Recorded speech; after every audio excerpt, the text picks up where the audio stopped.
Tensions between China and Japan escalated after a sharp online remark from Xu Jian, China's consul general in Osaka. Xu Jian shared a news article about Prime Minister Sanai Takaichi's parliamentary comments, adding a personal message that said the dirty head that sticks itself in must be cut off. Japan's Chief Cabinet Secretary Minoru Kihara responded by calling the statement highly inappropriate, noting that its intent remained unclear. Although Xu Jian later removed the post, the controversy continued to fuel diplomatic friction. The dispute traces back to political shifts that began months earlier. On October 21, 2025, Sanai Takaichi became Japan's first female prime minister. At 64, she took office during a period of domestic uncertainty and rising global tensions. Days into her leadership, she announced that Japan would accelerate its plan to raise defense spending to 2% of its GDP by the end of 2025, moving the target forward from 2027. While the figure may seem modest, it marked a historic departure from Japan's long-standing practice of limiting defense spending to about 1% of GDP, a reflection of its post-war pacifist posture. Doubling that target signaled a major shift in Japan's defense mindset, but it was not the main trigger for the current backlash. The real spark came when Takaichi declared that Japan would not remain passive if China were to attack Taiwan and might deploy its self-defense forces to protect its security. This firm stance on Taiwan struck a nerve in Beijing and became one of the primary reasons for China's strong reaction. Analysts note that Japan's growing confidence may seem ambitious, especially considering it cannot realistically confront China on its own. Yet Tokyo has a calculated reason for its firm posture. For 2025, Japan approved a record military budget of $55 billion, the highest in its modern era, and nearly a 10% increase from the previous year. When additional security expenses, including the Coast Guard, are factored in, the total surpasses $62 billion. For a nation that once steered clear of anything resembling military expansion, this shift is striking. However, the transformation goes beyond spending. Japan has also restructured the way its military operates. In March 2025, the government established the Joint Operations Command, a unified body overseeing the Army, Navy, Air Force, and its space and cyber units. It is the first time Japan has centralized its defense forces under a single operational command, designed to streamline communication and strengthen coordination during crises. Another major turning point came from the support of its closest ally. The United States quickly backed Japan's reforms, upgrading U.S. forces Japan into a joint force headquarters. At the same time, Japan began modernizing its weapons and technology. In March, Japanese naval vessels joined the U.S. Navy for Tomahawk missile training. These long-range missiles can hit targets more than 1,000 miles away, and Japan's plan to acquire roughly 400 of them significantly expands its defensive reach. The country is also developing new hypersonic weapons and enhancing its missile systems. These developments reflect a shift toward advanced warfare capabilities rather than traditional defense. Prime Minister Takaichi has emphasized the importance of pairing strong security measures with active diplomacy. She describes the Japan-US alliance as the foundation of national defense and aims to deepen ties with friendly partners across Asia. Japan has entered defense agreements with the Philippines and continues close cooperation with Australia, South Korea, and India. Through the Quad, Japan's message is unmistakable. This country wants to stand stronger in a changing world, not in isolation. For decades, Japan was viewed as a symbol of peace, a nation that rebuilt itself after the war by prioritizing technology, trade, and stability instead of military strength. But that identity is beginning to shift. Quietly, Japan is preparing for a new and more uncertain era. This change did not happen overnight. It is the result of long-running pressures and provocations that have surrounded the country for years. Japan now faces real security risks from three separate directions: China, Russia, and North Korea. Their actions did not suddenly become aggressive.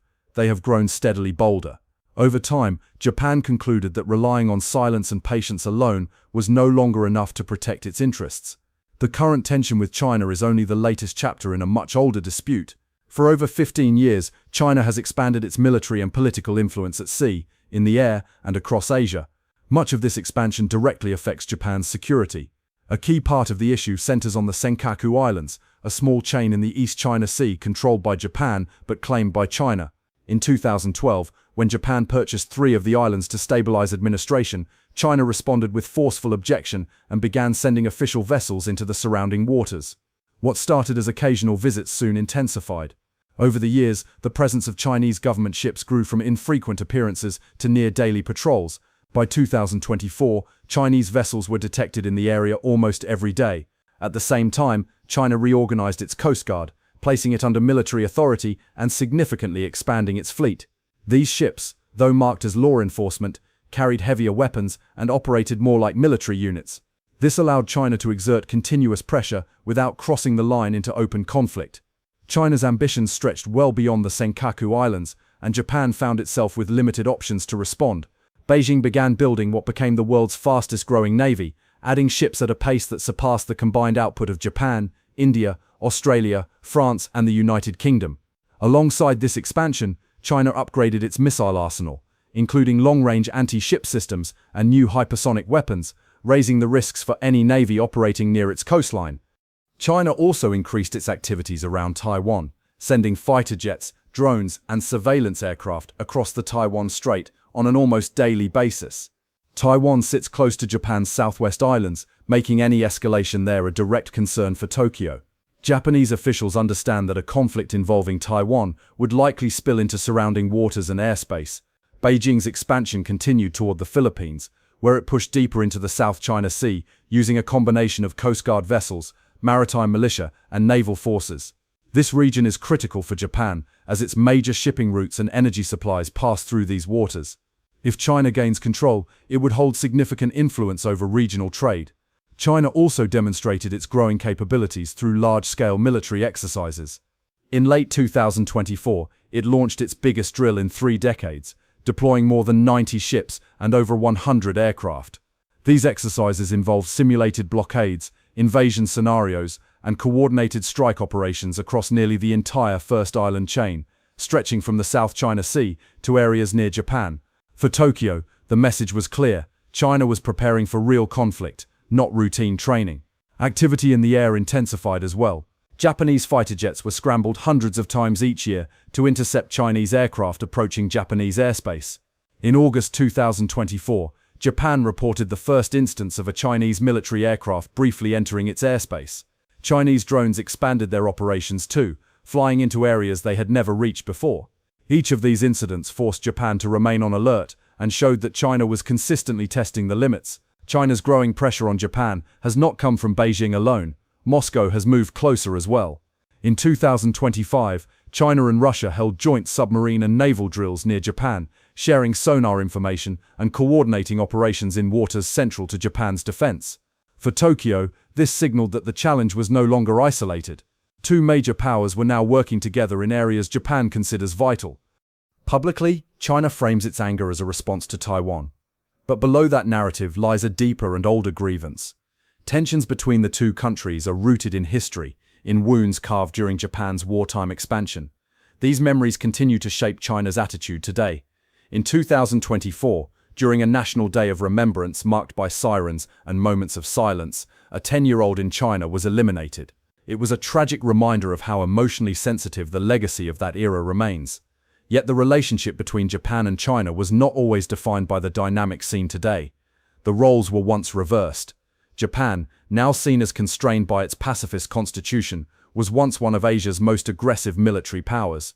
The shift began in the 1930s, when Japanese leaders believed that expanding the empire was the only way to secure resources and survive economic hardship. This strategy pushed Japan into a path of military expansion, especially into China. A turning point came in 1937 with the Marco Polo Bridge incident, which escalated into a full-scale war. Japanese forces advanced through major Chinese cities, including Beijing, Tianjin, and Shanghai, eventually capturing Nanjing. The fall of Nanjing led to one of the most devastating events of the conflict, the Nanjing Massacre. The brutality of this period deeply damaged Japan's reputation and remains a central element in China's collective memory. During the same era, Japan conducted covert operations such as those at Unit 731 in Manchuria. Prisoners were subjected to lethal experiments involving diseases, biological weapons, and medical procedures without anesthesia. These actions contributed to the severe consequences Japan faced after the war and remain among the most heavily condemned chapters of its history. Japan's expansion continued across China, Korea, and Southeast Asia. In 1941, after the United States cut off its oil supply, Japan made a fateful decision: launch a surprise attack on Pearl Harbor. More than 2,000 Americans were killed, and the attack brought the United States fully into World War II, shifting the course of the conflict. Japan initially achieved battlefield success and controlled a wide territory, but by 1942, momentum changed. The defeat at the Battle of Midway marked the beginning of Japan's decline. In the years that followed, Japanese cities were bombed, supplies dwindled, and the toll on civilians and soldiers grew steadily. By 1945, Japan was on the brink of collapse. The final blow came in August 1945. The United States dropped atomic bombs on Hiroshima and Nagasaki, causing destruction on a scale the world had never seen. At the same time, the Soviet Union launched an invasion into Japanese-held Manchuria. Facing overwhelming force and no feasible path forward, Emperor Hirohito announced Japan's surrender on August 15, 1945. For many people in Japan, it was the first time they had ever heard their emperor speak. After Japan's surrender, the country entered a period of Allied occupation, led primarily by the United States. American forces remained in Japan for nearly 7 years, working to dismantle the old military structure and reshape the nation's political future. Senior military officials were arrested and put on trial for war crimes in Tokyo, resulting in several death sentences and multiple life sentences. The emperor, however, was not prosecuted. US leaders believed his presence as a symbolic figure would help stabilize the country during the transition. A major turning point arrived in 1947 with the introduction of a new constitution. At its core was Article 9, a clause that fundamentally changed Japan's trajectory. It declared that Japan would renounce war as a means of resolving international disputes and would not maintain land, air or naval forces capable of waging war. This decision marked a dramatic departure from Japan's past and laid the groundwork for its post-war identity as a peaceful nation. But geopolitical realities soon shifted. The Korean War erupted in 1950, and Cold War tensions deepened across Asia. The United States needed Japan to serve as a stable partner in the region. As a result, Japan began forming limited self-defense units. These units eventually evolved into the Japan Self-Defense Forces, which remained strictly defensive, but became central to Japan's security strategy. During this time, Japan also entered key security agreements with the United States. These deals allowed American military bases to remain on Japanese soil. Many citizens opposed the arrangement, leading to large protests in the 1960s. Despite the public outcry, the treaty endured, and US forces continue to be stationed in Japan today, under the same framework. While Japan was navigating political and security challenges, a dramatic economic transformation was taking place. The country rebuilt its industries, expanded technological research, and invested heavily in modern manufacturing. By the 1960s and 1970s, Japan stunned the world with rapid economic growth, rising from defeat to become one of the strongest economies on the planet. This era became known as the Japanese economic miracle. The combination of economic success and the lasting impact of Hiroshima and Nagasaki helped shape Japan's pacifist outlook. Generations grew up learning about peace, democracy, and the risks of militarism. Over time, Japan built a distinct identity, one defined not by military power, but by a commitment to stability and peace. Japan's security concerns are not limited to China. Tensions with Russia have also resurfaced due to long-standing disputes. Japan and Russia never resolved their conflict over the Kuril Islands or the Northern Territories, taken by the Soviet Union after World War II. Because of this, the two countries have still not signed a peace treaty more than 80 years later. For decades, the issue remained quiet, but Russia's 2022 invasion of Ukraine changed the situation. Japan supported Western sanctions, and Moscow responded by ending peace talks, suspending agreements, blocking Japanese fishing access, and heavily militarizing the islands. Russia built new bases, deployed coastal defense missiles, and strengthened air defenses across the region. Among these were S-300 V4 systems, capable of tracking Japan's F-35s, giving Russia expanded monitoring capability over northern Japan. Military activity around Japan sharply increased. Russian ships and aircraft appeared more frequently, with long-range bomber patrols, including nuclear-capable Tu-95 bombers, approaching Japanese airspace. In September 2024, a Russian Il-38 entered Japan's airspace 3 times in one day, prompting Japan to scramble fighters and fire signal flares, the strongest warning short of engagement. At sea, Russia expanded patrols of Bori-class ballistic missile submarines, each armed with nuclear missiles, operating more often in the Sea of Japan and the Sea of Okhotsk. Even more concerning for Tokyo was Russia's growing coordination with China. Both countries conducted joint naval patrols, bomber flights, and submarine drills around Japan, sometimes circling the country to test its response. Russia added further uncertainty in 2024 by lowering the threshold for nuclear use in its updated military doctrine. For Japan, these developments showed that the northern threat is no longer symbolic. It is active, immediate, and closely tied to the growing partnership between Russia and China. North Korea represents Japan's most unpredictable and immediate threat. Unlike China or Russia, Pyongyang openly identifies Japan as a nuclear target. According to Japan's defense assessments, North Korea now possesses around 50 nuclear weapons and has miniaturized warheads suitable for ballistic missiles. It also has hundreds of missiles capable of striking anywhere in Japan, including more than 50 Nodong missiles that can be launched with minimal preparation. This makes every launch more dangerous. Japan often has only minutes of warning before a missile could hit, and the most alarming incidents occur when missiles fly directly over Japanese territory. These events trigger nationwide alerts, disrupt transportation, and force residents into shelters. They are no longer rare. After brief diplomatic engagement in 2018 and 2019, North Korea resumed testing at a rapid pace, firing more than 60 missiles in 2022 and many more in 2023. Several launches coincided with joint military exercises by the US, Japan, and South Korea, turning the tests into both strategic and political signals. North Korea's technological progress has also increased the threat. It now displays tactical nuclear warheads, underwater drones intended for nuclear delivery, and submarine-launched missiles that provide a second strike capability. Its long-range missile tests have set new records in flight time and altitude. The development of new Hypersonic missiles, solid fuel, fast to launch, and capable of carrying multiple warheads, has further raised concerns. At the same time, North Korea has strengthened ties with Russia, signing a defense pact and reportedly sending troops and weapons to support Moscow. Its activities now sometimes coincide with Chinese and Russian operations near Japan, creating a sense of coordinated pressure. For Japan, North Korea's combination of nuclear capability, rapid technological advances, and unpredictability makes it a uniquely serious threat. In response, Japan is reconsidering long-standing restrictions. For the first time since World War II, lawmakers are discussing whether to allow nuclear weapons from Allied forces onto Japanese territory during a crisis. China reacted strongly, with spokesman Lin Jian saying Beijing was seriously concerned. This debate, alongside Japan's firm stance on Taiwan, has become another source of tension with Beijing. Japan's new defense strategy is not centered on a single weapon or policy shift. It marks a complete overhaul of how the country plans to protect itself in a far more volatile region.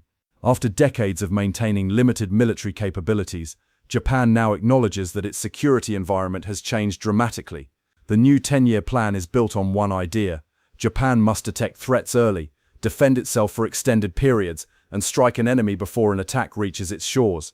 The shift began in late 2022, when the government approved a 5-year defense program worth about 43 trillion yen, or more than $300 billion. It is the largest defense commitment Japan has ever made in such a short time frame. The investment is deliberately distributed across 7 capability areas aimed at countering China's naval expansion, Russia's missile systems, and North Korea's nuclear arsenal. Japan has adopted long-range strike capability for the first time in more than 70 years. Traditionally, Japan focused solely on intercepting attacks, avoiding any ability to strike enemy bases. That changed with the purchase of 400 US Tomahawk cruise missiles, which can hit targets more than 1,600 kilometers away.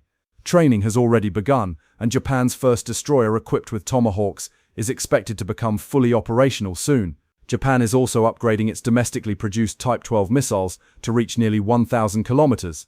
These will be deployed across southwestern islands from Kyushu to Okinawa, creating a chain of mobile launch platforms that are harder to target. Alongside this, Japan is developing submarine-launched missiles that can be fired through standard torpedo tubes, allowing quiet long-range strikes from beneath the ocean. Fighter jets will also receive new long-range air-launched missiles, expanding the number of platforms capable of responding quickly. The second pillar, layered missile defense. Japan's second major focus is layered missile defense, particularly against hypersonic weapons that travel at extreme speeds and maneuver in flight. To counter these, Japan and the US are jointly developing the Glide Phase Interceptor, designed to strike hypersonic missiles while they glide through the upper atmosphere. It is one of the most advanced defense projects underway today. Japan is also expanding its fleet of missile defense ships. 2 large Aegis-equipped vessels are being built, each with powerful radar and more than 100 vertical launch cells. Together with existing destroyers, They will give Japan up to 12 major ships capable of intercepting ballistic, cruise, and hypersonic threats, covering all directions around the country. The third pillar, unmanned and space-based surveillance. Japan plans to rely more heavily on drones and satellites. New long-endurance drones will patrol vast ocean areas and provide real-time intelligence. Japan is also expanding its satellite systems to detect missile launches, track naval activity, monitor North Korean test sites, and secure military communications. It is building reconnaissance satellites, communication satellites, and new systems to monitor activity in space as China and Russia increase their anti-satellite capabilities. All intelligence will feed into the new Joint Operations Command, allowing faster decision-making during crises. The US military has upgraded its own command structure in Japan to match, improving coordination between the two allies. The fourth pillar, mobility and preparedness. Japan's strategy also emphasizes mobility and resilience. Recent wars have shown that advanced technology is not enough. Countries must move forces quickly and maintain operations even under attack. Japan is investing heavily in ammunition stockpiles, hardened shelters, fuel reserves, emergency airfields, and backup communications. Civil protection systems are being strengthened as well, including evacuation plans and improved warning networks for communities near potential conflict zones. The fifth pillar, next-generation air power. A long-term element of Japan's strategy is the next-generation fighter jet being developed with the United Kingdom and Italy under the Global Combat Air Programme, GCAP. Scheduled to arrive around 2035, the aircraft will replace older fleets and introduce advanced stealth features, AI-assisted systems, and high-end sensors. It will be designed to operate within a larger network that includes drones, satellites, and ground-based systems, forming the core of Japan's future air power. If you'd like, I can continue with the next section as well. Japan's security landscape has entered a new era. Surrounded by rising threats from China, Russia, and North Korea, the country is reshaping its military posture in ways not seen since the end of World War II. What was once a nation defined by pacifism is now preparing for a world where deterrence, readiness, and advanced technology are essential for survival. This transformation is not driven by ambition, but by the reality of a changing region where stability can no longer be taken for granted. As Japan strengthens alliances, expands its capabilities, and redefines its long-term defense strategy, one question remains: how will these shifts shape the future of Asia? The answer may depend not only on Japan's choices, but on how its neighbors respond to a region that is more interconnected and more unpredictable than ever before. What do you think about Japan's rapid military transformation? Share your thoughts in the comments below. Thanks so much for hanging out with us today. Smash that like button, subscribe, and ring the bell so you'll be the first to catch our next drop. Your support truly means a lot. Take care and have a wonderful day.